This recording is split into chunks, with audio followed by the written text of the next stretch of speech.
মনটা যদি হইতো প্রবাল হাওয়া, হইতো যদি শুভ্র কবুতর, মেঘের ডানায় পাঠিয়ে দিতাম, মেঘের ডানায় পাঠিয়ে দিতাম মদিনারি পথে, যেথায় আমার প্রিয় নবী ঘুমান নিরন্তর,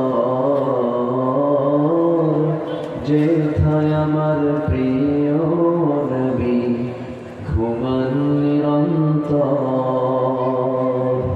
সবাই বলি সাল্লাল্লাহু আলাইহি ওয়াসাল্লাম। আসসালামু আলাইকুম ওয়া রাহমাতুল্লাহি ওয়া বারাকাতুহু।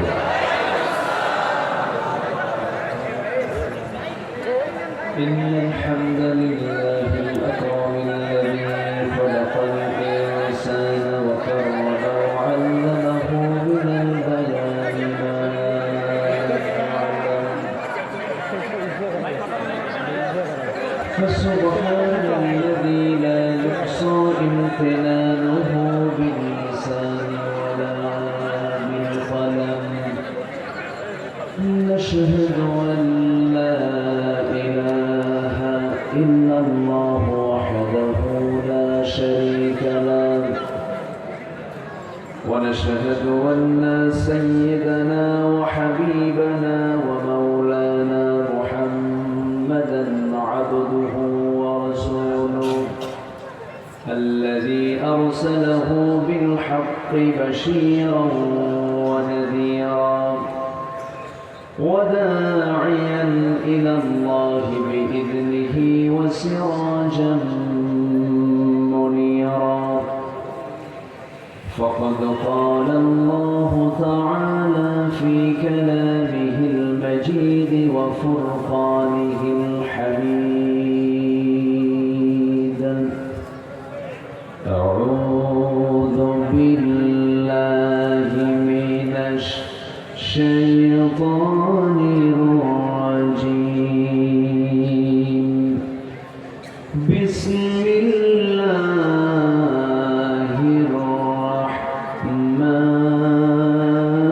الرحمن الرحيم.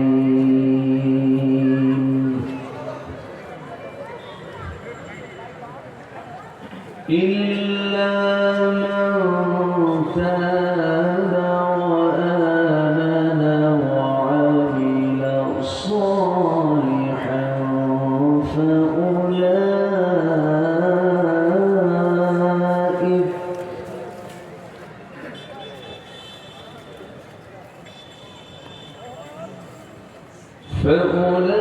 فأولئك يبدل الله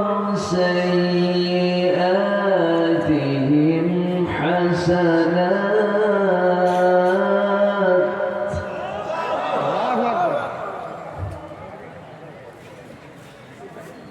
وكان الله غفورا رحيما.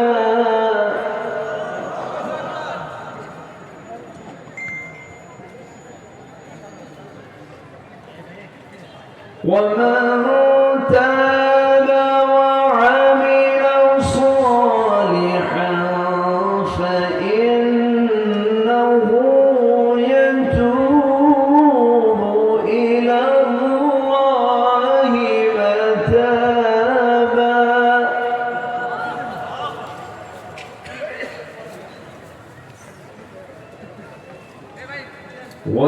والذين لا يشهدون الزور إذا مروا باللغو مروا كراما.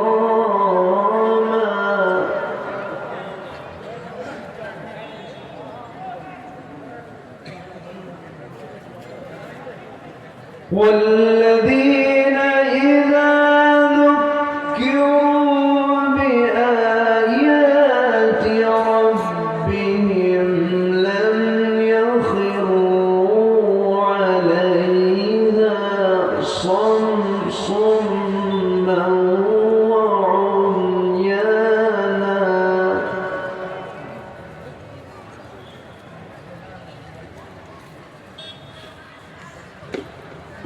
والذين يقولون ربنا هب لنا من أزواجنا وذرياتنا قرة أعين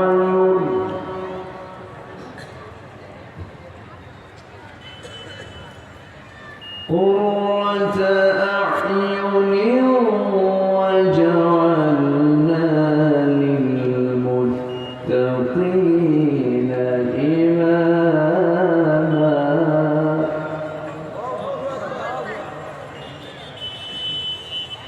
الله أكبر بسم الله الرحمن الرحيم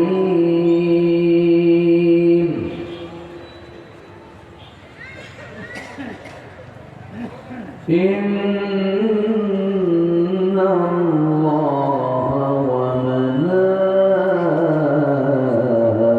وملائكته يصلون على النبي يا أيها الذين آمنوا صلوا عليه وسلموا تسليما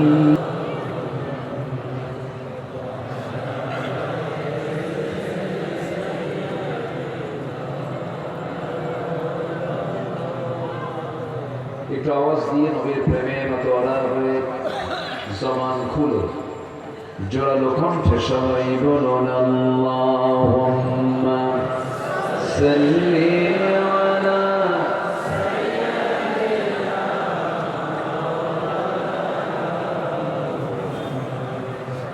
ওয়া আলা আলি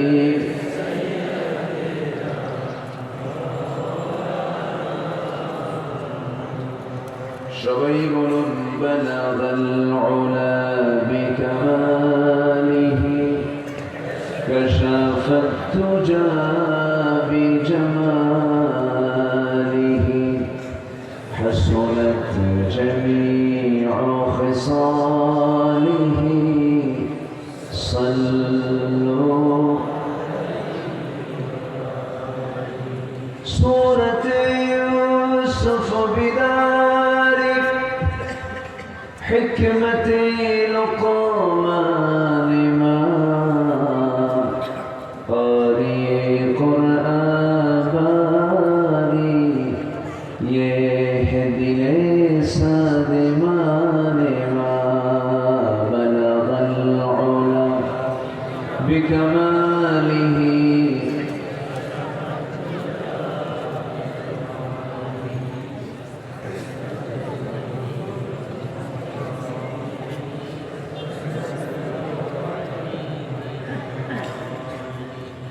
মনটা যদি হইতো প্রবল হাওয়া হইতো যদি শুভ্র কবুতর মেঘের ডানায় পাঠিয়ে দিতাম মেঘের ডানায় পাঠিয়ে দিতাম মদিনারি পথে যেথায় আমার প্রিয় নবী ঘুমান নিরন্তর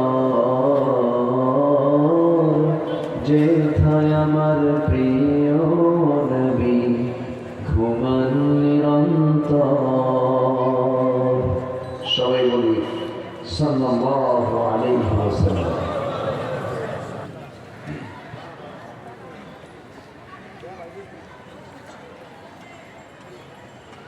রংপুর অঞ্চলের কুড়িগ্রাম জেলার উলিপুর উপজেলার মৌজা মালতীবাড়ি মোল্লাপাড়া যুব সমাজ মাহফিল ইন্তেজামি কমিটি কর্তৃক আয়োজিত আজকের এই দিনের বেলা অনুষ্ঠিত ঐতিহ্যবাহী তাফসীরুল কোরআন মাহফিল 2024 মহৎ আয়োজনের সম্মানিত সুযোগ্য সভাপতি, শিক্ষাবিদ, অধ্যক্ষ ডক্টর মাওলানা মিনহাজুল ইসলাম, আজকের মাহফিলের সম্মানিত বরেণ্য আলোচক, আমার পূর্বে কথা বলেছেন নন্দিত আলিম দ্বীন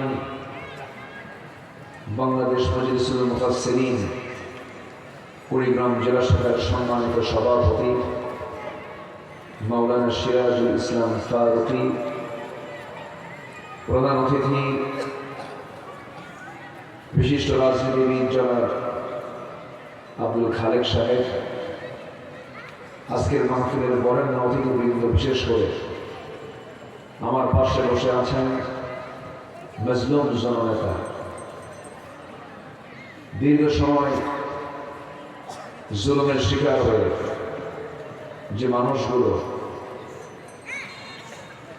অত্যাচারিত হয়ে অত্যাচারের যাতা করে পিষ্ট হয়ে এখনো টিকে আছে না, মজবুত হয়ে অধ্যাপক মাওলানা মুশিউর রহমান হাফিজাহুল্লাহ, আজকের মাহফিলে বরেণ্য অতিথিবৃন্দ, হযরত উলামায়ে কেরাম, ফদল ইজাম, সামনে উপস্থিত, দূরে কাছের বিভিন্ন স্থান থেকে ছুটে আসা কালিমার ঝান্ডাবাহী, তাওহীদের পতাকাবাহী, দ্বীন ইসলামের নরসারদুল বীর মুজাহিদ, প্রাণপ্রিয় সম্মানিত দ্বীনি ভাইরা, আড়ালে বসে আছেন শ্রদ্ধেয়া সম্মানিতা মা বোনেরা। আলোচনার সূচনায় আনুষ্ঠানিকতার মধ্য দিয়ে আমার পক্ষ থেকে আবারও দিল খোলা সালাম, আসসালামু আলাইকুম ওয়া রাহমাতুল্লাহি ওয়া বারাকাতুহু। সবাই কেমন আছেন বলুন তো? জি, আমাকে প্রশ্ন করেছে, এই তো মহাব্বতের লক্ষণ। তো একটা মনে হয় পূর্ব অনেক পরিচিত একটা লক্ষণ, আমি এটা বুঝতে পারছি। জি, আল্লাহ আপনাকে যে হালে রেখেছেন আমি সে হালেই আছি, আমি আপনার সাথেই আছি, আপনার পাশেই তো আছি। বলি আলহামদুলিল্লাহ। সারাদিন সূর্যের কিরণ দেখা যায়নি, কিন্তু সূর্যের হলদেটে ভাব আমরা দেখতে পাচ্ছি। এত সুন্দর একটা আয়োজনে হাজারো মানুষের মাঝ থেকে বাছাই করে এই যে সহস্র সহস্র মুসলমান আপনারা এসেছেন, যিনি আমাকে আপনাকে এমন জান্নাতের টুকরায় আসার বসার তৌফিক দিলেন, সেই মহান জাল্লা শানহুর দরবারে আমরা সবাই লাখ ওয়াক্তে সাজুদ শুকর আদায় করি, মুহাব্বাতান জোরালো কণ্ঠে বলে উঠছি আলহামদুলিল্লাহ। আবারও বলছে আলহামদুলিল্লাহ, চিৎকার মেরে বলছে আল্লাহুম্মা ইন্নী আসআলুকা আল হুদা ওয়াত তুকা ওয়াল আফাফা ওয়াল গিনা। সবাই বলি আল্লাহুম্মা আইন্নি আলা যিকরিকা ওয়া শুকরিকা ওয়া হুসনি ইবাদাতিকা। আমরা আল্লাহ তাআলার শুকর আদায় করে নিলাম। আমার অভ্যাস অনুযায়ী আমি তেলাওয়াত দিয়ে আলোচনা শুরু করেছি। তেলাওয়াতকৃত আয়াতগুলো হলো সূরাতুল ফুরকানের শেষ দিকে আমি কয়েকটা আয়াতে কারিমা আমি তেলাওয়াত করেছি। এই আয়াতগুলোকে সামনে রেখে কিছু কথা বলতে চাচ্ছি। আমাকে সময় দেওয়া যাবে তো? উঠতে একটু দেরি হয়েছে আমার, আর একটু আগে উঠলে ভালো হতো, কিন্তু আমার আগের যে মেহমান ছিলেন তারও তো হক আছে, তারও তো একটা সময় নিয়ে কথা বলতে হয়। তবে আমরা এটা না মনে করি, এটা আমাদের দেশে একটা প্রচলিত ভুল চিন্তা, 2 ঘন্টা ওয়াজ না হলে ওয়াজ জমে না, এটা অনেকে চিন্তা করে। এই পৃথিবীতে যত খতিব এসেছেন এবং আসবেন, যত ফেমাস বক্তার কথাই বলেন না কেন, এই পৃথিবীর সেরা বক্তা হচ্ছেন মুহাম্মদুর রাসূলুল্লাহ সাল্লাল্লাহু আলাইহি ওয়াসাল্লাম। তিনি যখন কথা বলেছেন, নাতি দীর্ঘ কথা বলেছেন। তার শ্রেষ্ঠ একটা ভাষণ ছিল হলো ইয়াখতাবু ফি হাজ্জাতিল বিদা, বিদায় হজের ভাষণ দিয়েছিলেন। এবং যে টাইম তিনি সেদিন নিয়েছিলেন 100 লক্ষ সাহাবীর সামনে, 1,25,000 সাহাবী সামনে, 1,25,000। এই দামি সাহাবীর মতো পৃথিবীতে আর কোনোদিন মানুষ আসবে? আসতে বলবেন না, আসবে? 100 লক্ষ কি খুব মানে কম মনে হচ্ছে? 1,25,000 সাহাবী বিদায় হজের ভাষণ আমার রাসূল দিলেন। সেদিন তিনি কথা বলেছেন, যা বলতে সময় লেগেছে 20 থেকে 25 মিনিট মাত্র, কিন্তু তার ওই বক্তৃতার ভিতরে এমন কোন সাবজেক্ট নাই যা বাদ পড়েছিল। সবই তিনি সংক্ষিপ্ত সময়ের মধ্যে তিনি উপস্থাপন করেছেন। আর আমাদের 3 ঘন্টা ওয়াজ করে, 2 ঘন্টা ওয়াজ করে এবং শুনে বলে ওয়াজ তো সময়ই হলো, ঠিক? তাহলে সময় কোনো বিষয় নয়, আলোচনা কি বিষয় হলো এটা হচ্ছে বিষয়। এই জন্য আমরা আলোচনা যখন শুনতে আসবো অথবা আলোচনা যখন বলতে যাব, সবার আগে থাকতে হবে আমলের নিয়ত, নিয়তের বিশুদ্ধতা, ইখলাস। এই জিনিসটা সবার আগে থাকা চাই, কারণ সকল কিছুই তার নিয়তের উপরে নির্ভরশীল। বুখারীর প্রথম হাদিস আমাদের সবার জানা আছে, একটু বলুন তো সবাই। ইন্নামাল মুহাদ্দিস সবাই এই হাদিসটা কিন্তু সবাই জানে, কি আওয়াজ বলেন তো, ইন্নামাল। কি সুন্দর করে বললো সকলে, আমি খুবই আনন্দিত হয়েছি।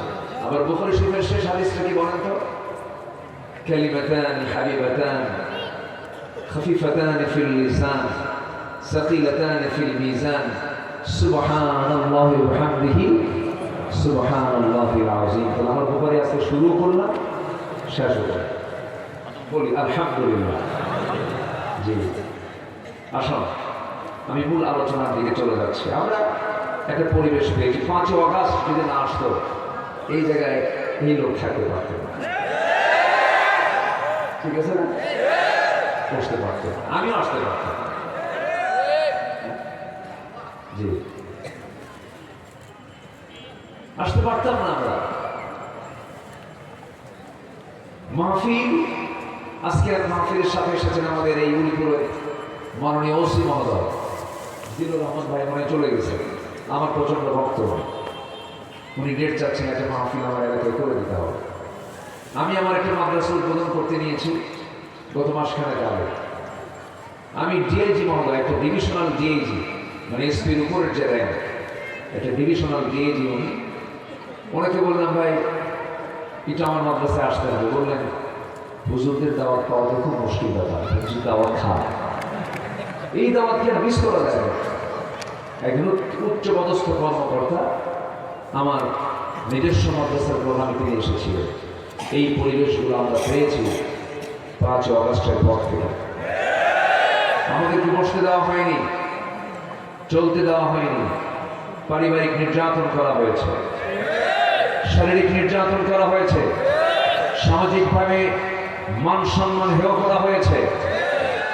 অনেক নিরপরাধ মানুষের উপরে মিথ্যা মামলা চাপিয়ে দিয়ে মানসিকভাবে টর্চার করে অনেকে দুনিয়া থেকে বিদায়ও নিয়েছে। সম্মানিত ভাইরা, একটা পরিবেশ আমরা ফিরে পেয়েছি, এটাকে আমরা বিশাল কিছু মনে করি। সামনে আমাদের যে এখনো অনেকগুলো কাজ করে আছে, মঞ্জিলে মাকসুদে আমাকে আপনাকে বসতে হবে। যতক্ষণ না পর্যন্ত এই জমিন আল্লাহর দিন কায়েম না হবে, আমাদের বসে থাকার ফুরসত নেওয়ার কোনো সুযোগ। এই জমিনটা কার? আসতে বলবেন না কার? ওই আকাশটা কার? এই যে আলোকিত প্রদীপ্ত সূর্যটা কার? আমি কার? আল্লাহ পাক আমাকে দুনিয়াতে পাঠিয়েছেন এমনি এমনি করে, একটা লক্ষ্য আছে। আসতে বলবে না, লক্ষ্য আছে না নাই? সেই লক্ষ্যটা কি? আমরা সবাই সুন্দর করে বলি, লক্ষ্যটা হলো, সবাই বলুন, ইয়্যাকা না'বুদু ওয়া ইয়্যাকা নাস্তাঈন ইহদিনাস সিরাতাল মুস্তাকিম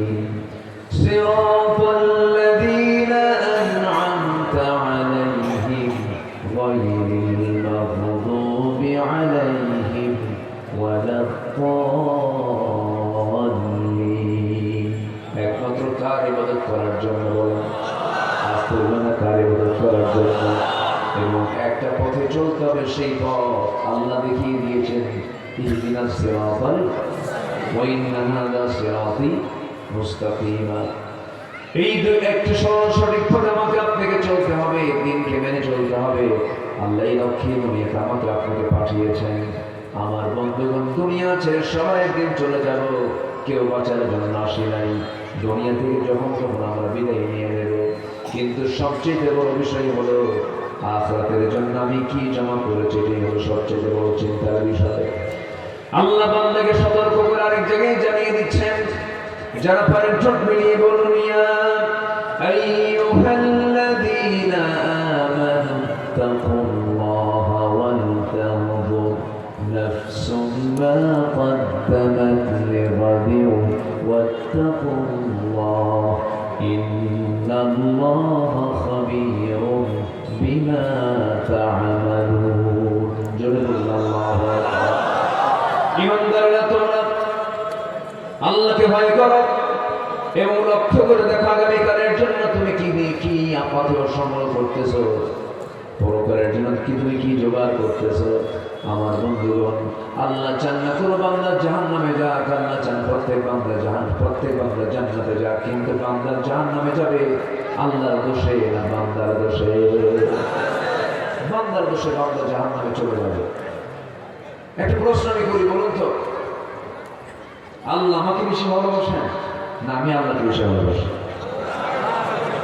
অনেকে চিন্তা করে গেছেন, কি বলি হুজুর, এত চাইলাম আল্লাহরে, আল্লাহ একটা ছেলে সন্তান দাও, আল্লাহ দিলই না, আল্লাহ আমাকে কেমন বেশি ভালোবাসে? হয়তো এরকম অনেকে চিন্তা করতেও পারেন, কিন্তু বাস্তব সত্য হলো এই পৃথিবীতে কেউ আমাকে সেই পরিমাণ ভালোবাসে না যে ভালোবাসা আল্লাহ আমাকে বাসেন। বলি সুবহানাল্লাহ। তাহলে আমাকে সবচেয়ে বেশি ভালোবাসেন যিনি, তিনি কে? তিনি কে? আমরা তাকে দেখেছি কিন্তু কি শুনেছি? বলেন, আমরা তাকে দেখেছি কিন্তু শুনেছি তিনি আছেন না নাই? তবে আমরা দেখবো একদিন গিয়ে কোথায়? আসতে বলেন, যে আল্লাহ জান্নাতে ধরা দিবেন, সে আল্লাহকে দুনিয়াতে কেন ধরা দিলেন না? প্রশ্ন তো আসতেই পারে। নাস্তিকদের প্রশ্নের সাইজ তো বিভিন্ন ধরনের। যে চোখ দিয়ে আমি জান্নাত দেখবো আল্লাহ তাআলাকে, সেই চোখ দিয়ে তো আমি দুনিয়াতে আল্লাহকে দেখতে পারতাম, দেখবো না কেন? সম্মানিত ভাই, আল্লাহ তাআলা এই পৃথিবীতে সবচেয়ে শ্রেষ্ঠ মানুষকে পাঠিয়েছেন আল্লাহর পয়গম্বরদের। এর মধ্যে একজন পয়গম্বর ছিলেন, তিনি হচ্ছেন তোতলা নবী, রাগী নবী, মুহাজির নবী এবং খুব দাপুটে নেতা ছিলেন। সেই নবীর নাম কি বলুন তো? কি করুন, কষ্ট সবাই জানে, হাদিসও জানে, এখন আয়াতের দিকে যাচ্ছি, সবাই সবকিছুই জানে। বলি আলহামদুলিল্লাহ। জানার পরেও তো আমরা মনে করে দেওয়ার জন্য বলি, মজা আছে না নাই বলেন? ইমাম সাহেব প্রত্যেক নামাজে কোন সূরা দিয়ে শুরু করে? এরকম যখন বলেন এত এক সূরা পড়া যায়, এরকম বলেন, মজা আছে না নাই? আমার বন্ধুগণ, আমার ভাইয়ের একটু কান লাগাবেন, মনোযোগ দিয়ে শুনবেন। সেই নবী, যে নবী আল্লাহকে এই চর্মচক্ষু দিয়ে দেখার চেষ্টা করেছিলেন কিন্তু পারেন নাই। তুর পাহাড় পর্যন্ত গিয়েছিলেন, তুর পাহাড়ে গিয়ে তিনি মুসকে হাসি মেরে বলছে, আল্লাহ তুমি ভাবছো আমি এই জায়গায় পর্যন্ত আসবো না, আমিও কমে আমি আসছি, আমি তোমাকে দেখতে চাই। আল্লাহ বললেন, তারানি, তুমি আমাকে দেখতে পারবে না, আমি তোমাকে দেখবো। শেষ পর্যন্ত পারলেন না। আল্লাহ রাব্বুল আলামিন তার নূরের তাজাল্লি যখন প্রকাশ করে ফেললেন, মুসা আলাইহিস সালাতু ওয়াস সালাম সেন্সলেস হয়ে পড়লেন। অর্থাৎ এখান থেকে প্রমাণিত হয় এই দৈহিক কাঠামো দিয়ে জান্নাতের দেহ দিয়া আল্লাহকে কখনো দেখা সম্ভব নয়। আল্লাহকে দেখতে হলে জান্নাতের পরিবেশের উপায় নাই, জান্নাতের পরিবেশের কোনো উপায় নাই। আমরা দেখবো, আমরা আল্লাহকে তৃপ্তি বলি কোথায়? বলে আসতে কোথায় দেখবো? কোথায় দেখবো? বিড়ি খায়া বলে, বিড়ি খায়া। বিড়ি খাওয়ার লোক আমার দেশে কম না বেশি? আমার মাহফিলে এসে প্রশ্ন করে, হুজুর বিড়ি খাওয়া কি জায়েজ আছে? উনি জায়েজের চেষ্টায় আছে। হ্যাঁ, জর্দা ওটা খাদ্য ভাই, ওই তো একই জিনিস। গুল, জর্দা আর কি বিড়ি, সবগুলো দুই পাতা না এক পাতা? এই তো নাম একটু ভিন্ন, এই তো কেউ ডাইরেক্ট মারে, কেউ আগুনে পুড়ে খায়, এই তো যা বলবো সোজা বলবো।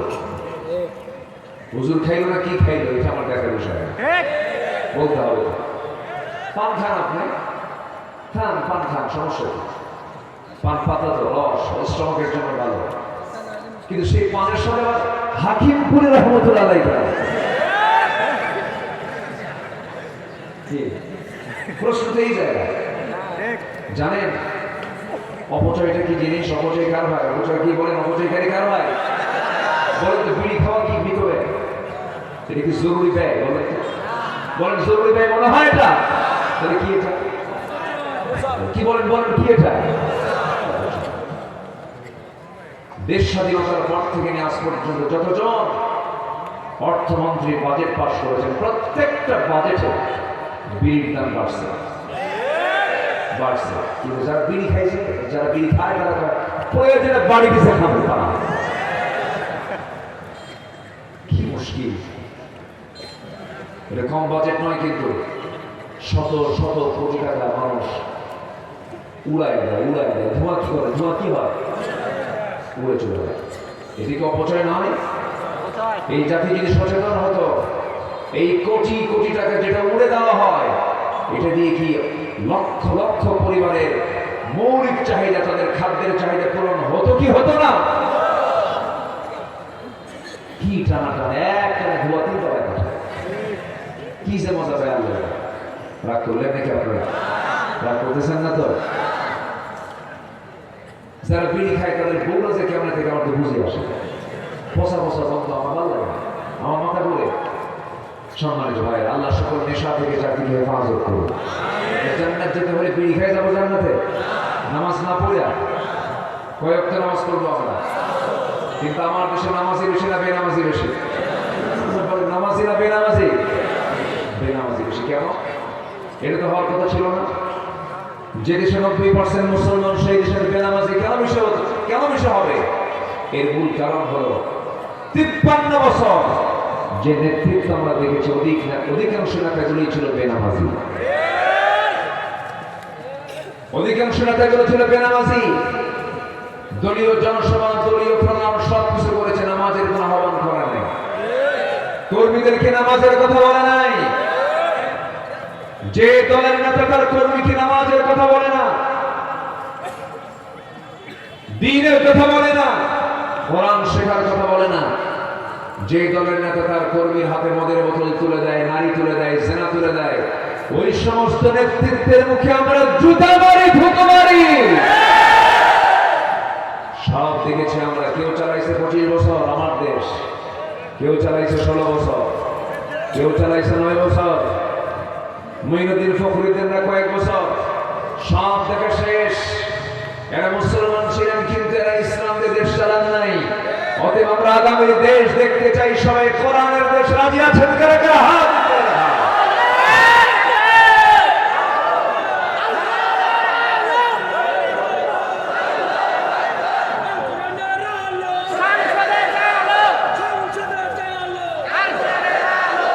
আল্লাহ কবুল করুন, চলে বলে আমিন। কোরআন যে চায় না সে মুসলমান না। আজকে কথা এরকম আব্দুর রহমান নামে লোক আমার দেশে আছে না নাই? আব্দুর রহিম নামে লোক আছে না নাই? আব্দুল গাফফার নামে লোক আছে না নাই? আব্দুল সাত্তার নামে লোক কোরআন চায় না, কোরআনের বিধান চায় না, আছে না নাই? ও শুধু নামে আব্দুল সাত্তার, কিন্তু আব্দুল শয়তান। আল্লাহর গোলাম হলে সে এমনটা করতে পারত না। আমরা কোনো কথা শুনবো না। যে লোকে আপনার কাছে আসবে ম্যানিফেস্টো নিয়ে, ভাই আমি এসেছি অন্ন, বস্ত্র, শিক্ষা, বাসস্থান, চিকিৎসা গ্যারান্টি দেওয়ার জন্য, এই যে আমার তন্ত্র, বলবেন তোর তন্ত্র যেটাই হোক, তুই কি কোরআন চাস? হ্যাঁ চাই। বলে চাস না, তাড়াতাড়ি ভাগে করবে, ঠিক কিনা? সোজা কথা বলে দেবো। দেখলাম তো বহু, কারো বাপের দেশ, কারো স্বামীর দেশ, মাঝখানে আমরা শেষ। আমরা কোরআন চাই। আমরা কি চাই? কোরআন চাই। কি মন খারাপ করতেছেন না? এরকম মন খারাপ নাই তো?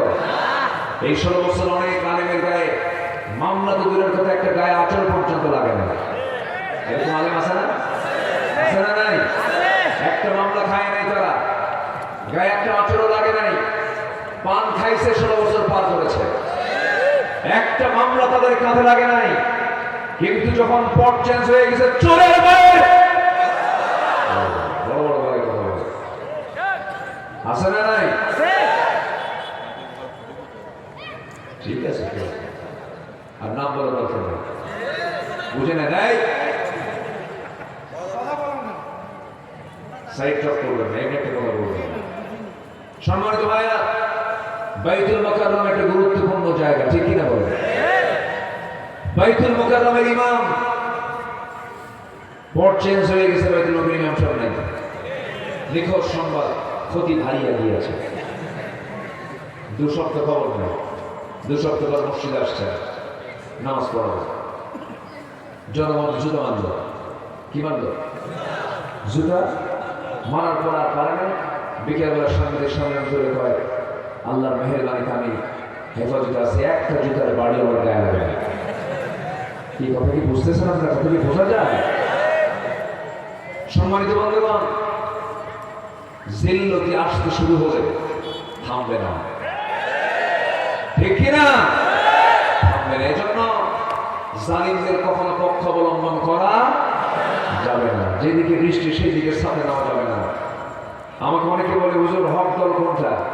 আমি বলি, মাছ তো ঠিকই ছিল, কোনটা পচা কোনটা টাটকা। দুনিয়ার সব তরিতরকারি বাজার করতে পারো, সব কিছু করতে পারো, তুমি টাটকা হক দল তুমি ছিল না। না, ও শুধু প্রশ্ন করে শোনে, হুজুর কোন গ্রুপের? ও ঠিক ইসলামী দল করে না, ও আরেকটা দল করে, কিন্তু প্রশ্ন করে, হুজুর আপনি কোন গ্রুপ? অর্থাৎ কোন দলটা শ্রেষ্ঠ দল আপনার কাছে মনে হয়? কোনটা হক দল? সাধারণ মানুষ না জানলেও বাতিল কিন্তু ঠিকই হককে চিনতে পারে। সবচেয়ে বেশি চেনে কারা? বাতিল চিনছিল 5 অগস্টের 5-6 দিন আগে। এদেশে কত ইসলামী দল, একটা দল নিষিদ্ধ হয়নি। হয়েছে? নিষিদ্ধ হয়েছে? হয়েছে। এবং এদেশে কোন নন ইসলামী দলও নিষিদ্ধ হয়নি। শুধু একটা দলকে তারা নিষিদ্ধ করতে চেয়েছিল। তারা ভেবেছিল আমরা এটাকে নিষিদ্ধ করতে পারলে সফল হয়ে যাবো। কি তারা ভাবে নাই ইসলাম কারো বাবার নয়, ইসলাম হচ্ছে আল্লাহ। ইসলামকে নিষিদ্ধ করতে গিয়ে ওরা নিষিদ্ধ হয়ে গেছে। অঙ্ক বুঝে নেন, অঙ্ক একেবারে ভেঙে দিতে হয় না, অঙ্ক বুঝে নিতে হয়। ক্লিয়ার? আসতে বলে ক্লিয়ার। এতগুলো জীবন দিল আল্লামা সাইদির মতো মানুষকে, তারা কেমনে দুনিয়া থেকে বিদায় করে দিল। ইচ্ছা করলে উনি বলতে পারতেন, আমি দল ছেড়ে দিলাম, আমার ছেড়ে দাও। ওনাকে প্রস্তাব দেওয়া হয়েছিল, আপনি দল ছেড়ে দেন, আপনি রাজকীয় পরিবেশে থাকবেন, আপনাকে মুক্ত করে দেওয়া হবে। তিনি বলেছেন, সারেন্ডার করবো আরশ আজিম আল্লাহ তাআলার কাছে। আরশ আজিম অধিপতি কার কাছে? আল্লাহর কাছে। দুনিয়া থেকে বিদায় নিয়েছেন, বাতিলদের সামনে তিনি মাথা নত করেন। মাথা নত করার মতো বহু লোক আমার দেশে আছে না নাই? বুঝে নিতে হবে। আমার দিকে তাকান, আল্লাহ তাআলা বলছেন, বান্দা আমি তোমার গুনাহগুলোকে সওয়াব দিয়ে পরিবর্তন করে দেব। এত বিশাল একটা অফার, সুবহানাল্লাহ, এত আসতে বলবেন। আল্লাহ কি বলতেছেন, তুমি যা গুনাহ করেছো সমস্ত গুনাহ আমি আল্লাহ সাইয়্যাতকে হাসানাত দিয়ে সওয়াব দিয়ে পাল্টায় দেব। কিছু কাজ করে আসো, সেই কাজগুলোকে আমরা শিখে যাব। আসতে বলে শিখে যাব। জোরে বলি ইনশাআল্লাহ। আমার কাছে কুড়িগ্রামটা খুব ভালো লাগে, কিন্তু আসতে পারি না। এটা পকেট জেলা তো শেষ মাথা, রাস্তা পুরায়। এই যে আমার ফারুকি ভাই কখন থেকে ফোন দেওয়া শুরু করছে। ইনি আমার ভাই, ওনার শ্বশুর আমার মুসলমান ভাই ভাই। যখন ওনার শ্বশুরকে যখন ডাক দিই, ভাই কেমন আছে ভাই, এদিকে ভাই কেমন আছে ভাই, খুব ভালো সুন্দর কথা বলছে। অনেক লম্বা দূরের পথ, কিন্তু এই এলাকায় ঢুকলে মনে হয় এই এলাকার মানুষগুলো কত সুন্দর সাদা মাঠা মানুষ, অল্পতেই তৃপ্তি। বলি আলহামদুলিল্লাহ। কোনো হাই খাই নাই, কোনো টেনশন নাই, খুব সুন্দর নিরিবিলি পরিচ্ছন্ন জীবন আল্লাহ কবুল করুন। জোরে বলি আমি থাকবে। এটা না থাকলে খেলা যাবে, হয়ে গেছে একজন খেলা হবে। বুঝে কই যে থাকলো আল্লাহ, দ্বিতীয় আসমান না চতুর্থ আসমান না আন্ডারগ্রাউন্ডে কই যে গেছে আল্লাহ। রাগ করতেছেন আপনারা, রাগ করতেছেন? আমাদেরকে কথা বলতে দেওয়া হয়নি তো, আমাদের কিছুই বলি নাই। সম্মানিত ভাইরা, 2018 সালে আমাকে ধরা হলো, কোনো কারণ নাই, বুঝলা? থানায় নিয়ে ওসি সাহেব বলে, হুজুর আমি আপনার খুব ভক্ত, বর্ষণে কান্দি, উপায় নেই, চাকরি বাসান খরচ ধরে আনছে, জেলে যান, নির্বাচন পরে বের হয়ে আসবে। তো বললাম আপনি কেন আমাকে ধরলেন? চাকরি থাকবে না, চাকরি বাসাতে ফরজ হবে। আমি বললাম ইমান বাঁচানো নফল। ইমান বাঁচানো নফল নাকি? ইমান বাঁচানো। ঢুকলাম জেলখানায়, এক মুরব্বী আমার দেখে লম্বা একটা সালাম দিয়ে বলে, বললেন আপনি জেলখানায় ঢুকছেন, খুব খুশি হয়েছি। তো বললাম খুশি হলেন কেন? বলতেছে খুশি হব না, আপনার ওয়াজ শুনতে যাই, কত দূরে বসে থাকি, মন এত চায় কাছে যাবো, মুসাফা করবো, কোলাকুলি করবো, পারি না। আপনি এত কাছে ধরা পড়ছেন, এর থেকে আমাকে দিন থাকতে পারবে, থাকে না।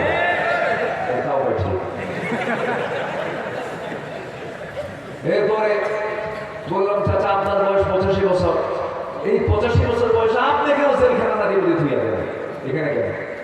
বলে যে আমারই মামলা দিয়েছে, কি আমি নাকি বোমা হামলা করছি, বোমা হামলা। বলতেছে বলো তো বাবাজি, এই পুরো বয়সে আমার এই ভাঙ্গা হাত নিয়ে আমি যদি বোমা মারতে যাই, বোমা কি জায়গা মতো পড়বে না আমার মাথার উপর পড়বে?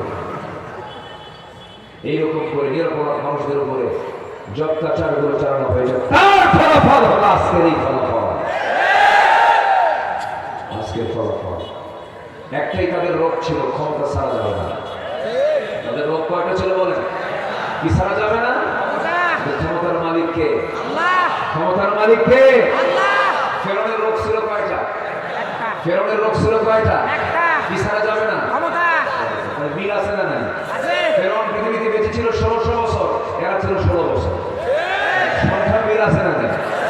সংখ্যা মিল আছে, তাহলে 16 ভাই বড়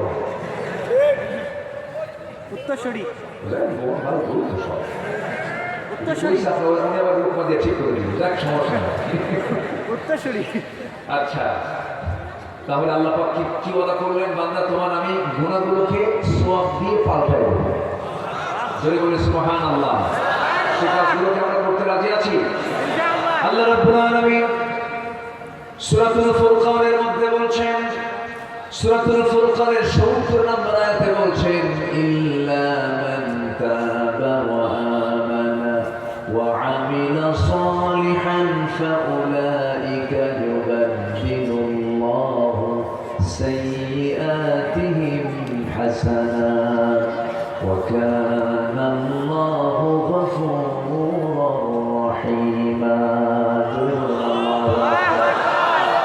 আল্লাহ বলছেন বান্দা তবে শোনো, তুমি যদি তওবা করতে পারো, নাম্বার 2 ঈমান আনতে পারো, ওয়া আমিলা সালিহান এবং নেক আমল করতে পারো। 3টা কাজ। এখানে কয়টা কাজ বলেন? সূরা ফুরকান আয়াত নাম্বার 70 থেকে আমি তেলাওয়াত দিয়ে শুরু করেছি। 3টা কাজ যদি করতে পারো, 1 নম্বরে তওবা করতে পারো, নাম্বার 2 যদি ভালো করে ঈমান আনতে পারো, নেক আমল যদি করতে পারো, আমি আল্লাহ নিজে ওয়াদা করছি তোমার গুনাহগুলোকে আমি আল্লাহ পাল্টায় দিয়ে সওয়াব বানাইয়া দেব। তওবা করবো আমরা কার কাছে? ওই যে 2 যুবক কেসে যাচ্ছে, এই কি যায় কেন? বসে আমি কি আলোচনা চালাবো? এই যে হাজার হাজার মানুষের মাঝ থেকে আপনারা উঠে যান, যদি আপনি উঠে যান কোনো কারণে, কোনো সমস্যা নেই, খুব যদি জরুরি থাকে, ইমার্জেন্সি, ভিন্ন কথা। কিন্তু আপনি উঠলেন, বসলেন, গেলেন, ভাল লাগলো না, আমি মনে করি এটা করোনার সঙ্গে সুস্পষ্ট একটি আদবের খেলাফ কাজ। কেউ হবে না। ওই যে দেখুন একটা ভাই উঠলেন, বাচ্চা একটা চলে আসে, ছোট্ট বাচ্চা, আমি কিছু বলবো না, সমস্যা নেই, কিন্তু বিনা অজরে বিনা কারণে মাহফিল ওঠা বসা করে, এটা সুস্পষ্ট একটা মানে আদবের খেলাফ কাজ এটা। কারণ এটা শুধু জনসভা না, এটা ইবাদতের জায়গায় রূপ নিয়েছে। এখন বলি আলহামদুলিল্লাহ। যে যেখানে আছেন বসুন, আমরা তওবা করতে রাজি আছি, আজকে তওবা করতে রাজি আছি। তওবা করবো কার কাছে? আসতে বলে তওবা করবো কার কাছে? আমার নবী কি তওবা করেছেন? আসতে পারে। আমার নবী কি তওবা করেছেন? তার কি কোনো গুনাহ ছিল না? তার কোনো গুনাহ ছিল? এরপর তিনি কি করেছেন?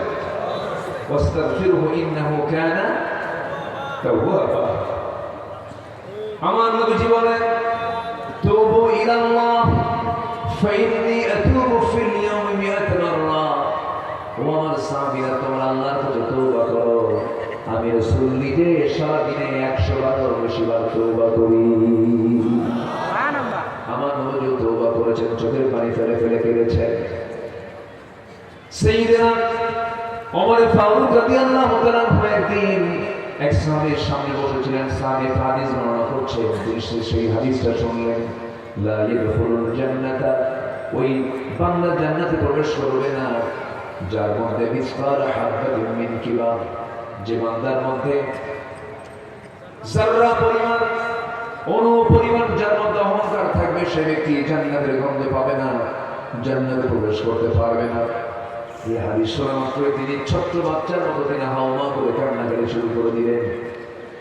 বড় বড় কান্নাকাটি কেন করো, কি হয়েছে? তিনি সবাইকে বলে ফেললেন, শোনো, অর্ধ দুনিয়ার শাসনকর্তা আমি, মাঝে মাঝে আমি যে শাসনকর্তা, মাঝে মাঝে আমার কাছে কেমন যেন লাগে। আমি এত বড় একজন লিডার, আমি এত বড় একজন খলিফা, আমি এই জন্য ডুকরে ডুকরে কাঁদি। আমার মনে হয় মাঝে মাঝে আমার মতো অহংকার ঢুকে পড়ে আমি মনে হয় জাহান্নামী হয়ে যাচ্ছি। চোখের পানি ফেলে ফেলে কাঁদতেছেন, শিশুর মতো টুকরে টুকরে কেঁদে আকাশের দিকে তাকায় দোয়া করতেছেন, আল্লাহ তাআলা শোনো, তোমার এই দুনিয়ায় যত বান্দা আছে প্রত্যেকটা বান্দাকে তুমি যদি জান্নাতের ঘোষণা দিয়ে দিবে, যে কোনো একটা বান্দাকে যদি জাহান্নামের ঘোষণা দিয়ে দাও, আমার কাছে মনে হচ্ছে এই মুহূর্তে আল্লাহ সব জান্নাতে চলে যাবে। জাহান্নামের তালিকায় তুমি একজন বান্দাকে যে রেখে দিয়েছে, সেই বান্দার নাম ওমর সালাম নামে পৃথিবীর দ্বিতীয় কেউ হবে না। কি পেরেশান তারা ছিল। মুনাফিকের তালিকা আছে এক সাহাবীর কাছে, আমার নবী দিয়েছেন, তার কাছে সকাল সন্ধ্যা আমার ফারুক যেতেন, গিয়ে বলতেন, হুযায়ফা দেখো তো মুনাফিকের তালিকার মধ্যে আমার নামটা কয় নম্বর আছে। কি দুনিয়া নিয়ে তারা, আখিরাতকে নিয়ে তারা পেরেশান ছিলেন, দুনিয়াকে তারা তুচ্ছ করেছেন। সাইয়েদনা আবু বকর সিদ্দিক রাদিয়াল্লাহু আনহু নাম সবাই শুনেছেন, সবাই কয় নাম্বার খলিফা বলুন, আজ তো বলুন না কয় নাম্বার খলিফা? 1 নাম্বার খলিফা তিনি ছিলেন।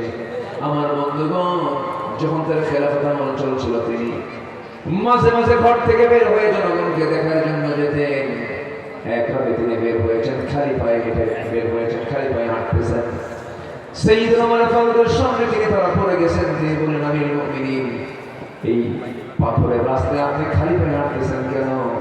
আপনার পাথরের আঘাতে ক্ষত বিক্ষত হয়ে রক্তাক্ত হয়ে যাবেন আপনি। আপনি জুতা কেন পড়ছেন না এত গভীর রাত্রিতে? আপনি কেন খালি পায়ে চলতেছেন এই জনপদে?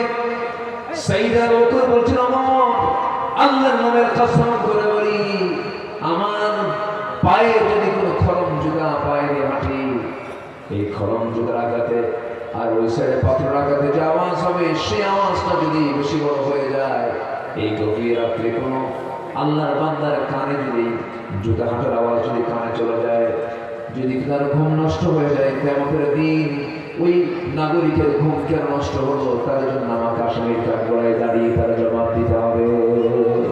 আল্লাহু আকবার বলবেন না? আর এখন তার আত্মবাদী নেতা একটু শোডাউন করে, সামনে 50 পিছনে 50 হোন্ডা মোটর সাইকেল নিয়ে স্লোগান দিয়ে দিয়ে আসতেছে। এমন শিক্ষা ইসলাম শিখায় না, ঠিক না? ওমর রাষ্ট্রীয় সফরে বের হয়েছেন মদিনা থেকে, কয়টা উট নিয়ে? একটা উট নিয়ে বের হয়েছে। বের হয়ে সাথে একজন সফর সঙ্গে নিয়েছেন, সেই বৃদ্ধ রওনা করেছেন। মাঝখানে গিয়ে বলতেছে, এই বৃদ্ধ এইদিকে আসো, তুমি আমার উটের পিঠে চড়ো, আমি উটের লাগাম ধরি। লজ্জায় ভেঙে বলেছেন তিনি, কি বলেন আমিরুল মুমিনিন, আপনি লাগাম ধরবেন, আমি বৃদ্ধ, আমি উটের পিঠে চড়বো, সম্ভব ব্যাপার।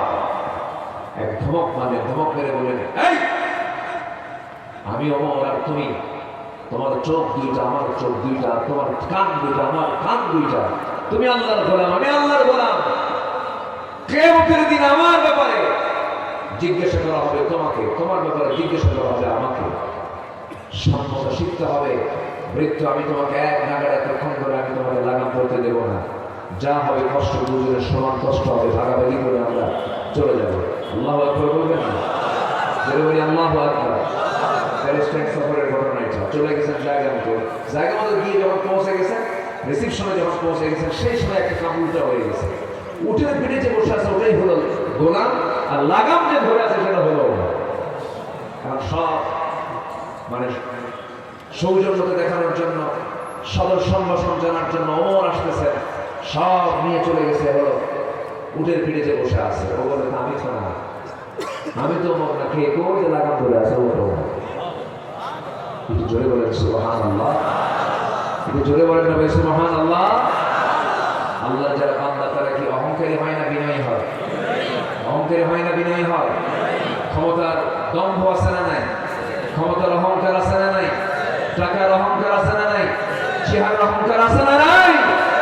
যেই অহংকারী হবে সে কোথায় যাবে? জান্নাতে। আর বিনয়ী বান্দারা কোথায় যাবে? জান্নাতে। আল্লাহ রাব্বুল আলামিন বলেন وعباد الرحمن الذين يمشون على الأرض هونا وإذا خاطبهم الجاهلون قالوا سلاما والذين يبيتون لربهم سجدا وقياما والذين يقولون ربنا اصرف عنا عذاب جهنم إن عذابها كان غراما إنها ساءت مستقرا ومقاما جل الله أكبر বিনয়ী বান্দারা জমিনে যারা অহংকার প্রদর্শন না করে বিনয়ী হয়ে যারা চলে, অর্থাৎ ভদ্রচিত হয়ে যারা চলে, তারাই হলো আল্লাহর বিনয়ী বান্দা। জাহিলদের সঙ্গে তর্ক বিতর্ক না করে এটি হলো আল্লাহর বিনয়ী বান্দা। এবং রাত যখন হয়ে যায় সব বান্দা ঘুমের ভিতরে থাকে, আর আল্লাহর পছন্দের বান্দা যারা তারা রাত জেগে জেগে চোখের পানি ফেলে ফেলে আল্লাহর দরবারে সেজদায় পড়ে কাঁদে।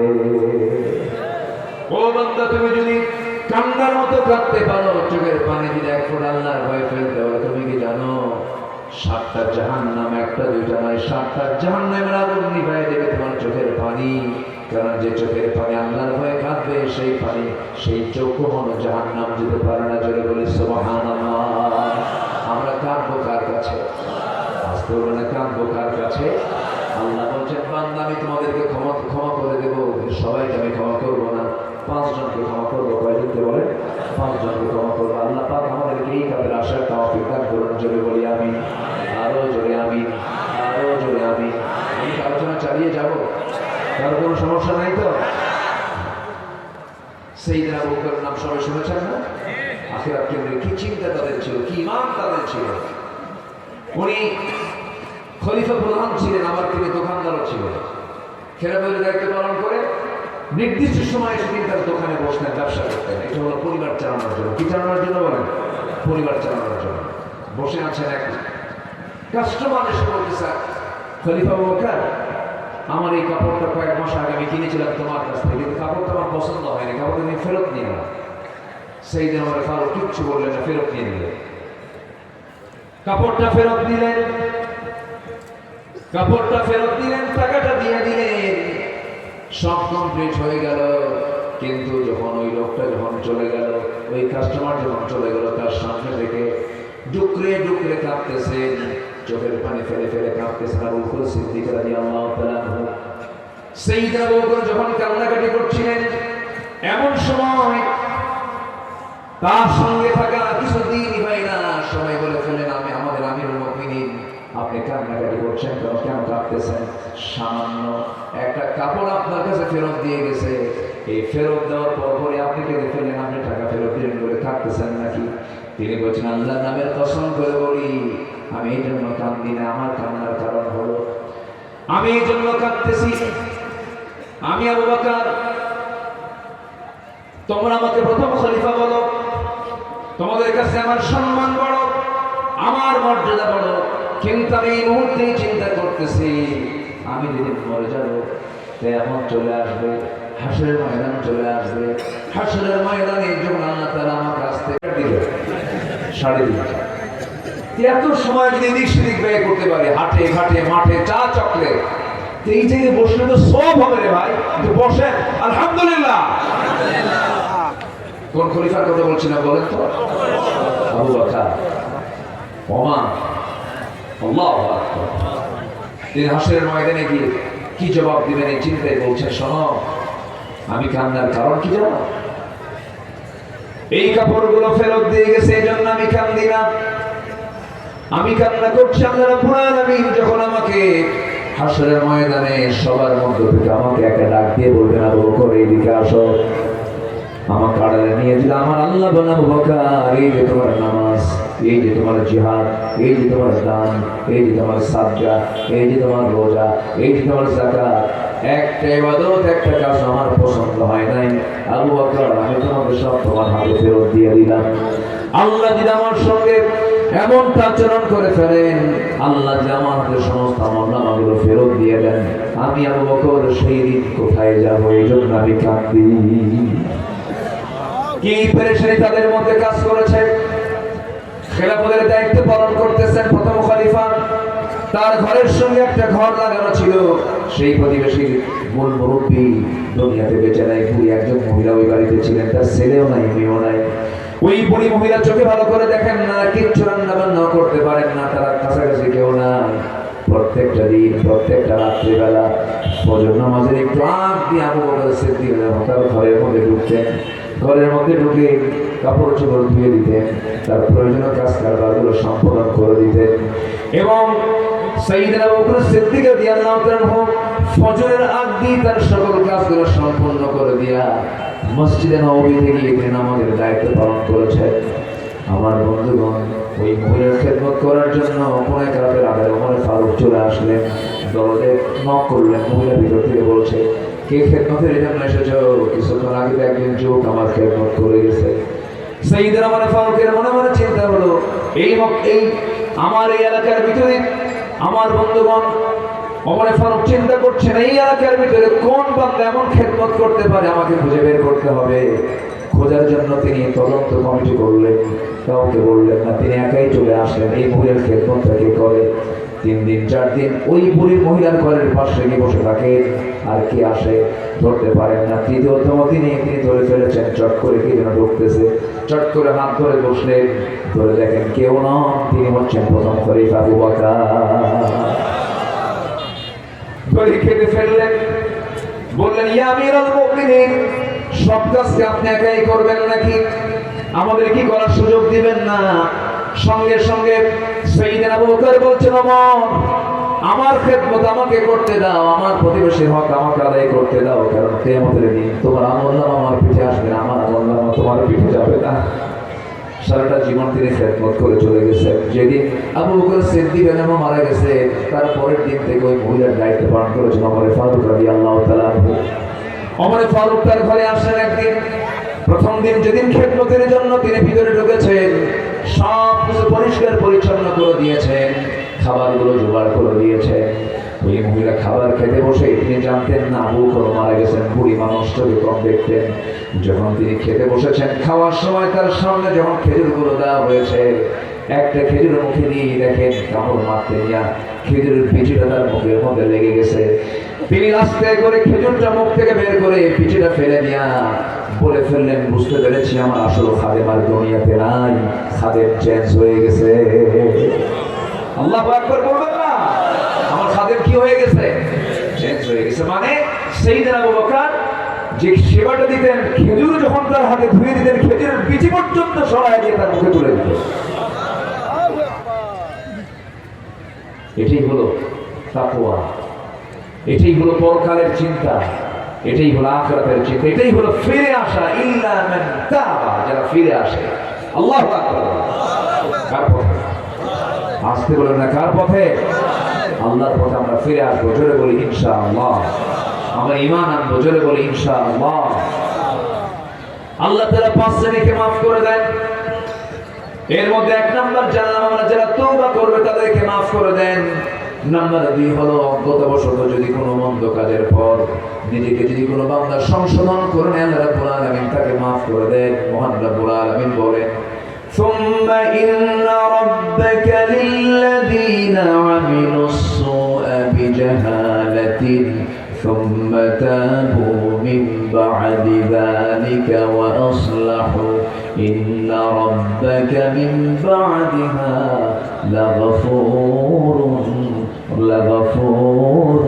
رحيم جل الله أكبر سورة النحل 119 নম্বর আয়াতে আল্লাহ রাব্বুল আলামিন বলছেন বিজাহালাতি অজ্ঞতাবশত যদি কোনো ভুল করে ফেলো আমার কাছে মাফ চেয়ে নাও বান্দা আমি আল্লাহ তোমাকে সব গুনাহগুলো মাফ করে দেব কার কথা আসতে বলবেন না কার কথা তওবা করলে মাফ করে দেন তিনি কে আসতে বলবেন না কে আমার বন্ধুগণ একটা ঘটনার কথা মনে পড়ে গেল আমার নবী তাবুক অভিযানের ডাক দিয়েছেন কি অভিযানের বলে তাবুক অভিযান ছিল সবচেয়ে বড় অভিযান রোমানদের বিরুদ্ধে যুদ্ধ করার জন্য মদিনা থেকে রাসূল রওনা দিয়েছেন 30,000 সাহাবী নিয়ে কত হাজার বলেন জোরে বলেন কয় হাজার সময় তো অল্প কি বলি শেষ করে দেব আর একটু চালাই 30,000 সাহাবী নিয়ে রওনা করেছেন এবং বললেন কেউ বাদ থাকবে না এই অভিযানে সবাইকে যেতে হবে সব নিয়ে চলে গেলেন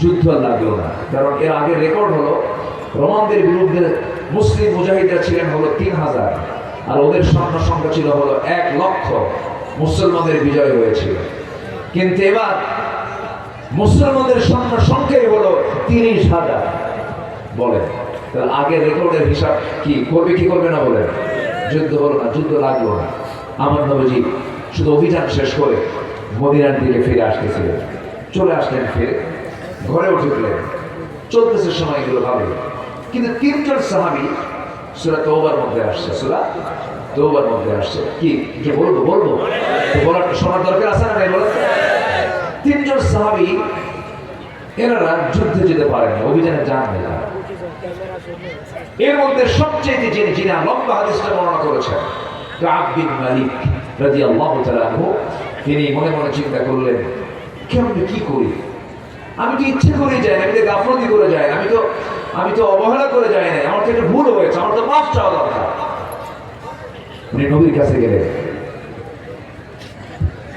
নবীর সামনে গিয়ে দাঁড়ালেন আমার নবীজি মসজিদ নববীর ঠিক মাঝখানে বসে আছেন এই সাহাবী গিয়ে হাঁটু গেড়ে দিয়ে নবীর সামনে আস্তে করে বসে বলছেন হুজুর মাফ চাইতে আসছে আপনার কাছে রাসূল বলেন তুমি কি ভুল করছো যে মাফ চাইবা হুজুর আপনি আমাকে যুদ্ধে যেতে বলেছেন তাবুক অভিযানে যাই নাই রাসূল বললেন কেন যাও নাই গাফলতি করেছি গড়িমসি করেছি অবহেলা করেছি রাসূল বললেন ও কাব বিন মালিক আর কে যায় নাই হেলাল বিন উমাইয়া আর কে যায় নাই মুরারা বিন রাবিআ মোট কয়জন হলো রাসূল বলেন আর কে হুজুর আমার জানা নাই আমার নবীজি সঙ্গে সঙ্গে বললেন কাব বিন মালিক চলে যাও আমার নবীজি সঙ্গে মদিনার মসজিদে তিনি নোটিশ জারি করে দিলেন সাহাবায়ে কেরামকে বলে দিলেন ইমার্জেন্সি নোটিশ জারি করে দাও এই মদিনাবাসীকে জানিয়ে দাও এই মদিনাবাসীর কোন মুসলমান যেন এই 3টা ব্যক্তির সঙ্গে কোনো প্রকার কথাবার্তা না বলে মুআমালাত চলবে না সম্পর্ক চলবে না সালাম কালাম চলবে না ব্যবসা চলবে না নিষিদ্ধ বয়কট করে দেওয়া হলো এই সংবাদ যখন কাব বিন মালিকের কাছে চলে গেছে কাব বিন মালিক রাদিয়াল্লাহু আনহু এই কথা শোনা মাত্রই তার কাছে যেন আকাশ ভেঙে পড়ার মতো হয়ে গেল দরজার কাছে গেলেন নিজের বাড়ির দরজার কাছে বউকে লক্ষ্য করে বলছেন বউ আমার দরজা খোলো বউ দরজার কাছে এসে বলছে স্বামী আমার দরজা খুলবো না কেন অবশ্যই দরজা খুলবো আপনি আমার স্বামী হন আপনার ঘর আপনার বাড়ি কিন্তু আমি এই দরজার সামনে খুলে দিয়ে পিছনের দরজা দিয়ে আমি নিজেই চলে যাবো কারণ যে ব্যক্তির বিরুদ্ধে নবী পর্যন্ত বয়কটের ডাক দিয়েছেন তার সঙ্গে আমি স্বামী হলো আমার সম্পর্ক নাই আল্লাহু আকবার বলেন মান আহাব্বা লিল্লাহি ওয়া বাগাদা লিল্লাহি ওয়া আতা লিল্লাহি ওয়া মান আলিয়া ফাকাদ ইসতাকমালা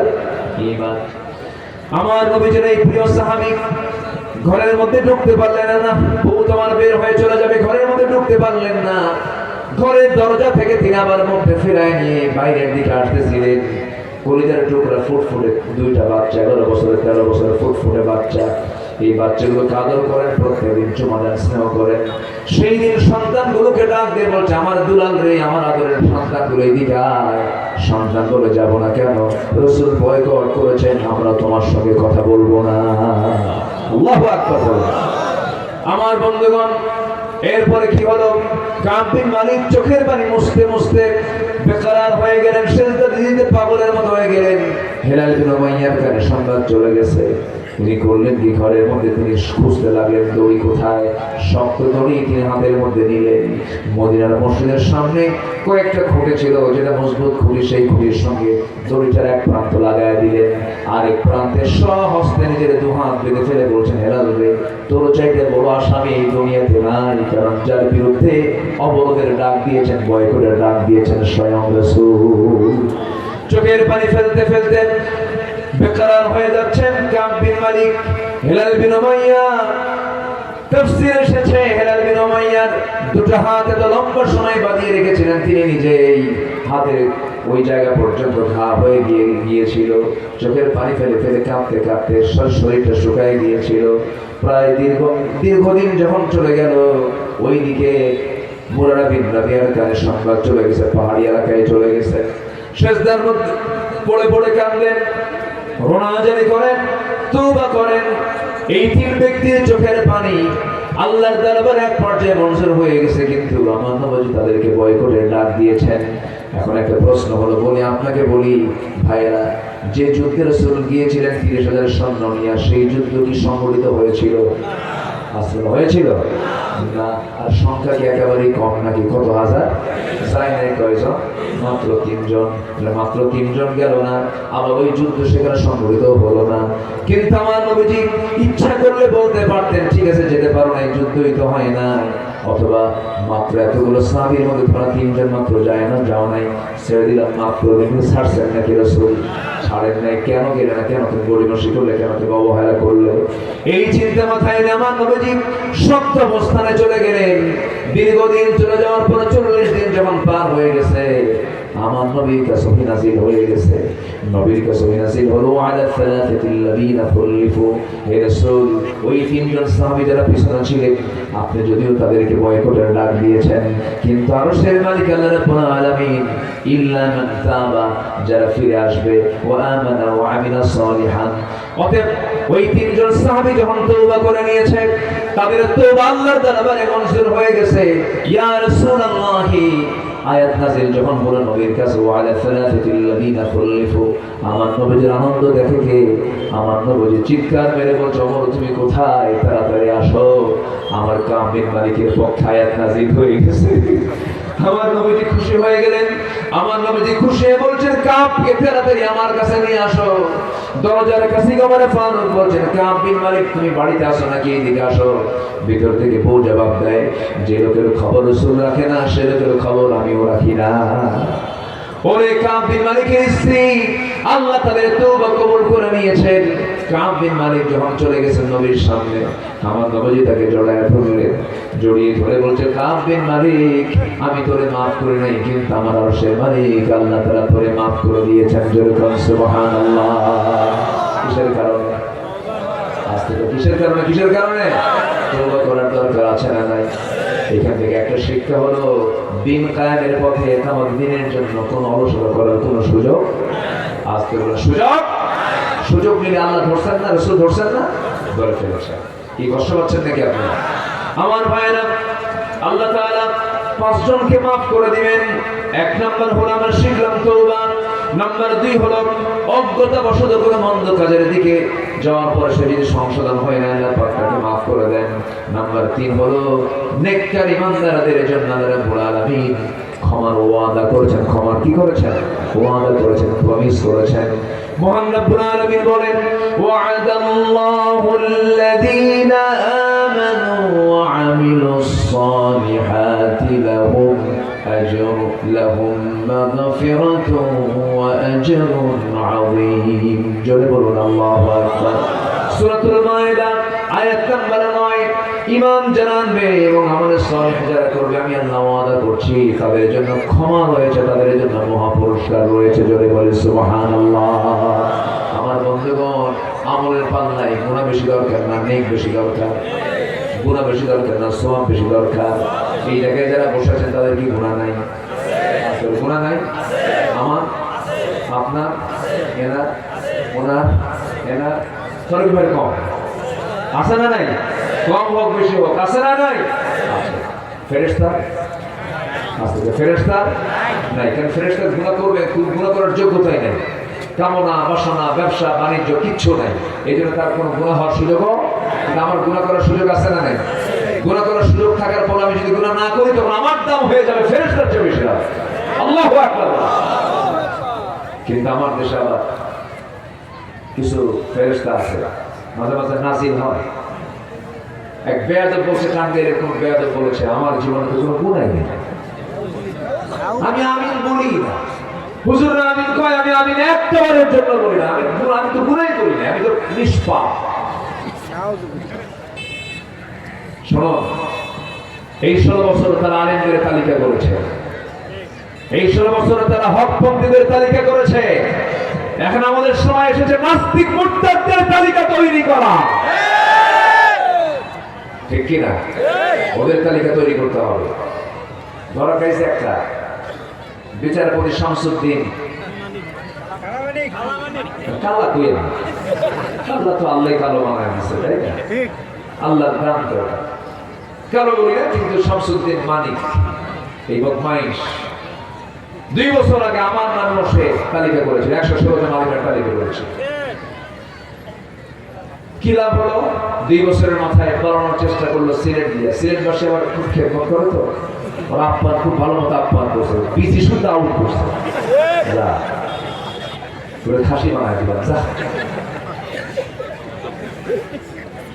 কি কষ্ট পাচ্ছেন নাকি আপনারা? শুনতে যদিও একটু কেমন যেন লাগছে, কিন্তু বাস্তবতা তাই। কোন দিনের শত্রুকে কখনো দয়া মায়া দেখানোর কোন সুযোগ তুমি আল্লাহর বিরুদ্ধে কথা বল, নবীর বিরুদ্ধে কথা বল, জিহ্বা টেনে ছিড়ব আমরা। জাহাঙ্গীরনগর ইউনিভার্সিটির কুখ্যাত ছাত্র ছিল, তার নাম মানিক। সে 100 জন নারীর জীবন নষ্ট করে ধর্ষণের সেঞ্চুরি করে মিষ্টি বিতরণ করেছিল। এই কুলাঙ্গার গুলো এখন আছে, এদেরকে ধরে প্রকাশ্যে ঝুলায় মেরে রক্ত মাংস হাড় হাড্ডি কুত্তা বিলাই দিয়ে খাওয়ানো দরকার। রাজি আছেন কারা কারা? হাত উঁচু করে দেখা।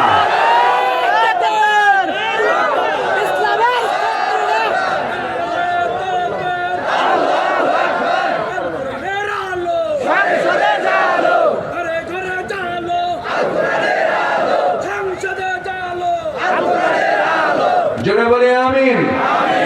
সম্মানিত ভাইরা, নাম্বার 4, আল্লাহ কয়জনকে মাফ করেন? কয়জনকে? 3 জন বলেছে, আর 2টা বলে আমি শেষ করে দেবো। আজান হয়েছে 10 মিনিট আগে, আমি আর 10 মিনিট সময় চেয়ে নিচ্ছি, আমাকে দেবেন তো নাকি? কারো কোনো রাগারাগি নাই তো? কারো কোনো সমস্যা নাই তো? আসর নামাজ পড়ার দরকার নেই, আওয়াজ কিন্তু কমে গেছে, পড়ার দরকার আছে। বলেন, ওয়াজ বেশি জরুরি না নামাজ বেশি জরুরি? এটা যেন মনে থাকে, মানে টুপি মাথায় দিয়ে যেন লুঙ্গি না থাকে, এরকম নাকি? টুপি দরকার পরে, লুঙ্গি দরকার আগে, নামাজ যেন ঠিক থাকে। আল্লাহ কবুল করুন। এই মাইক আমার পছন্দ করতেছে না, এরকম করে দেখেন না, লক্ষ্য করেন না এটা? সম্মানিত ভাইরা, নাম্বার 4 হলো পাপাচারের পর যারা আল্লাহকে স্মরণ করে এবং জেনে শোনে গুনাহের পুনরাবৃত্তি না করে, অর্থাৎ গুনাহ করেছে, গুনাহ করার পর অনুতপ্ত হৃদয়ে চোখের পানি ফেলে কাঁদে আর বলে, আল্লাহ জীবনে আর এই পাপ কাজে আমি আসবো না, আল্লাহ ওই বান্দাকে মাফ করবে। এই কথা বলেছেন আল্লাহ রাব্বুল আলামিন বিভিন্ন জায়গায়, বিশেষ করে সূরা আল ইমরানের 129 নম্বর আয়াত এবং 36 নম্বর আয়াতে বলেছেন। আল্লাহ রাব্বুল আলামিন বলেন, والذين إذا فعلوا فاحشة أو ظلموا أنفسهم ذكروا الله فاستغفروا لذنوبهم ومن يغفر الذنوب إلا الله ولم يصروا على ما فعلوا وهم يعلمون. جل الله أكبر. أولئك جزاؤهم مغفرة من ربهم وجنات تجري من تحتها الأنهار خالدين فيها ونعم أجر العاملين. جل الله أكبر. نمبر 5 হলো আল্লাহ রাব্বুল আলামিন সূরাতুল আহজাবের 35 নম্বর আয়াতে বলে দিয়েছেন যাদের মধ্যে 10টা গুণ পাওয়া যাবে আল্লাহ বলছেন কি সুন্দর করে আ'আদাল্লাহু লাহুম মাগফিরাতুন ওয়া আজরান আযীমা। জোরে বলুন আল্লাহু আকবার। 10টা গুণ নিয়ে কথা বললে পরে 10 ঘন্টার প্রয়োজন হবে, অনেক লম্বা লম্বা কথা বলতে হবে। এই 5টা কাজ যারা করবে আল্লাহ রাব্বুল আলামিন তাদেরকে মাফ করে দেওয়ার ওয়াদা করেছেন তিনি কে? সবাইকে 5 ওয়াক্ত নামাজ পড়তে রাজি আছেন নাকি? রাজি আছেন কারা কারা? এটা আসলে দেখান তো দেখি। জোরে বলি ইয়া আল্লাহ, আরো জোরে বলি ইয়া আল্লাহ। আমাদেরকে 5 ওয়াক্ত সালাত আদায় করা তৌফিক তুমি আল্লাহ দিয়া দাও। জোরে বলি আমিন, আরো জোরে আমিন। অনেক মা বোন মাহফিল এসেছেন, মা বোনদের ব্যাপারে যে ওয়াজ করেছে এই ওয়াজ কিন্তু মা বোনদের জন্য কি আছে না? বলেন তো আছে না? নাই আছে। আমার মা সাথে একটা বিষয় আমি যোগ করে দিই, দিনের মাহফিল পর্যাপ্ত সময় পাওয়ার সুযোগ নাই, শুধু একটা বিষয় যোগ করে দিই। মেয়েদের সবচেয়ে বড় খারাপ দিক আজকের সমাজে সেটা হলো মেয়ের আজকে মুসলমানদের সংস্কৃতি লালন না করে অন্য ধর্মের সংস্কৃতি লালন করে ইমান চরিত্র হারায় ফেলছে। বিশেষ করে পশ্চিমা এবং ভারতীয় চ্যানেলগুলো দেখে তাদের মতো চরিত্র করে তুলতেছে আজকের আমার দেশের মেয়েরা। আমার মা এই সমস্ত অপসংস্কৃতির আগ্রাসনে নিজের জীবনকে ভাসায় দিবেন না। বিশেষ করে পর্দার বিষয়টা খেয়াল করতে হবে, সবার পরে না সবার আগে।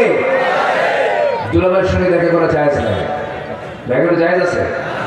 দুলাভাইয়ের সঙ্গে দেখা করা জায়েজ নাই। দুলাভাই যদি হোন্ডায় তোলে, কিছু কিছু দুলাভাই আছে শাড়িতে হোন্ডায় তোলে, বউরে হোন্ডায় তোলে, এরকম দুলাভাই কিছু বদমাইশ আছে না? পিছনে দুলাভাই শাড়িকে উঠায় নেয়, শাড়ি এখন মনে মনে চিন্তা করে আমার বড় বোনের হাজবেন্ড না বলি কেমন হোন্ডায় চলে, তো মাঝখানে একটা গ্যাপ রাখে যে দুলাভাই মানুষ গায়ের সঙ্গে গা লাগলে কেমন হয়। সামনে যায় দুলাভাই এমন ব্রেক মারে, এক ব্রেকে গ্যাপ পুরো আছে না? নাই। অতএব চান্স দেওয়ার সুযোগই দেওয়া যাবে না। বেড়াই কিন্তু খেত খায়, বেড়া খেত খায়, মানে কাছের মানসিক ক্ষতি করার সম্ভাবনা বেশি থাকে। এই জন্য পর্দার বিষয়ে সবচেয়ে সর্বোচ্চ সজাগ আপনি স্বামী হিসাবে, আপনি ভাই হিসাবে, আপনি বাবা হিসাবে, আপনি বড় ভাই হিসাবে আছে না? নাই। আল্লাহ পাক আমাদের সবাইকে সতর্ক সজাগ থাকার তৌফিক সবাইকে দান করুন। আমাদের সবচেয়ে বড় চ্যালেঞ্জ হলো জাহান্নাম থেকে বেঁচে জান্নাত পাওয়া। আগে জাহান্নাম থেকে বাঁচতে হবে। তো জাহান্নাম থেকে বাঁচার জন্য যে কাজগুলো আমি আজকে শিখিয়ে দিলাম আল্লাহ তাআলা 5টা থেকে মাফ করবেন। এই গুণগুলো আল্লাহ তাআলা আমাদের জীবন অর্জন করার তৌফিক দান করুন। আমি আমার কথা না বাড়িয়ে যতটুকু হয়েছে বলে ফেলি আলহামদুলিল্লাহ। আরো জোরে বলি আলহামদুলিল্লাহ। সবাই নামাজের মতো করে বসি, সোজা আমরা এখন দোয়ার দিকে যাবো। আমরা চাইবো কার কাছে? চাইবো কার কাছে? আল্লাহর কাছে আমরা চাইবো ইনশাআল্লাহ। জি জি, আমরা আল্লাহর কাছে একটু চাইবো, আল্লাহর কাছে একটু প্রার্থনা করবো। জি, যুব সমাজ, জি যুব সমাজ তার অনেক এই দোয়া কি দোয়া করে যাবেন না আপনারা? বসেন, যে যেখানে আছেন বসে করুন। আল্লাহুম্মা আমিন। ربنا ظلمنا أنفسنا وإن لم تغفر لنا وترحمنا لنكونن من الخاسرين। মিষ্টি বিকেল গধূলি বেলা হাজারো মুসলমান নরনারী নিয়ে তোমার কালামের 2-3টা আয়াতকে সামনে রেখে আল্লাহ তুমি তাদেরকে ক্ষমা করার জন্য বলে দিয়েছো, কি কাজ করলে ক্ষমা হবে এই বিষয়ে কিছু কথা বলার চেষ্টা করেছি। এক আমাদের দিনের অবহেলার পরিণতি কি হতে পারে এমন বিষয়ে কিছু কথা বলার চেষ্টা করেছি। কাঙ্গাল ভিখারির মতো তোমার দরবারে দুটো হাত পেতেছি। আল্লাহ গুনার দিকে নজর দিও না, বান্দা মনে করে তামাম জিন্দেগীর সমস্ত গুনাহগুলোকে মাফ করে দাও। জনম দুঃখিনী মা, জনম দুঃখী বাপজান যারা চলে গেলেন, জিন্দেগীর গুনাহগুলো মাফ করে দাও, কবরগুলোকে জান্নাতের টুকরা বানায়া দাও। আব্বা আম্মার জন্য কি দোয়া তাও তুমি আল্লাহ শিখায়া দিয়েছ। রব্বির হামহুমা কামা রাব্বায়ানি সগীরা, রব্বির হামহুমা কামা রাব্বায়ানি সগীরা। আল্লাহ তাআলা বিশেষ করে এই মাহফিলের আয়োজন যারা করলেন, শোনার জন্য দূর দূরান্ত থেকে যারা আসলেন, বিনিময়ে কিয়ামতের কঠিন ময়দান যেদিন কেউ কাউকে চিনবে না, এমনকি মা সন্তানকে পর্যন্ত স্বীকার করে বসবে। যেদিন মানুষ কাঁদতে কাঁদতে চোখের পানিগুলো পড়ে যাবে, চোখ থেকে রক্ত বের হওয়া শুরু হয়ে যাবে, সেই কঠিন মুসিবতের দিন এই মাহফিল সবার জন্য নাজাতের মাধ্যম তুমি আল্লাহ বানাইয়া দিও। দুনিয়া ছেড়ে কোন দিন বিদায় নেব জানি না রে আল্লাহ,